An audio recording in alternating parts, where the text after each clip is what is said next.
અનેક સંઘર્ષ કર્યા અને આપે જે મુકામ પર જવું હતું પત્રકારથી લઈને ક્યારથી તમને એવો વિચાર આવ્યો હતો કે અથવા તો રાજકારણમાં જઈશ અને આ હોદ્દા ઉપર આવી જાય? પહેલેથી જ એવો ગોલ કે મારા નામથી મારું પરિવાર ઓળખાવવું જોઈએ, એટલે પત્રકાર ફિલ્ડ સિલેક્ટ કરી જર્નાલિઝમ કર્યું. અને એક હતું જ કે નહીં નેશનલ કે નેશનલ ચેનલ જોતી તો મને ગમતું એ લોકો જે ઇન્ટરવ્યૂ લેતા, ગમે ત્યાં જવું, લોકોની કઈ સમસ્યા છે અને તેઓમાં તમને ખાસ તો સ્વચ્છતાની વાત હોય.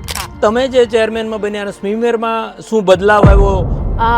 સૌથી પહેલાં તો હોસ્પિટલ એટલે હું એમ કહું કે સેવાની સમિતિ છે કે મને પહેલેથી એવું કે સેવા કરવી છે લોકોની. કહેવાય ને કે હોસ્પિટલની અંદર હું એમ કહીશ કે સ્મીમેર હોસ્પિટલ એ સુરત શહેર નહીં પરંતુ દક્ષિણ ગુજરાતનું હાર્દ છે. અને જ્યારે ચોમાસાની સિઝન હોય ત્યારે વાયરલ ફ્લૂના કેસ વધારે હોય ત્યારે પણ એક્સ્ટ્રા બેડની વ્યવસ્થા કરવી પડે છે. એટલે મિનિમમ 7,000 થી 8,000 દર્દીઓની આ હોસ્પિટલમાં અવર જવર છે. કાલના શખ્સિયતમાં આપણે મળવા જઈ રહ્યા છીએ સુરત મહાનગરપાલિકાના ward number 15 Karanj Magob Surat hospital સમિતિના ચેરમેન બીજેપી મનીષા આહિર સાથે, જે સાથે એક સમાજ સેવિકા પણ છે. તો જોવાનું ભૂલતા નહીં સાંજે 6:30 કલાકે જનાદેશ ન્યૂઝ પર.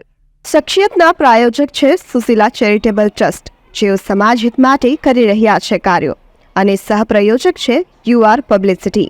કોઈ પણ પ્રકારની જાહેરાત માટે સંપર્ક કરો.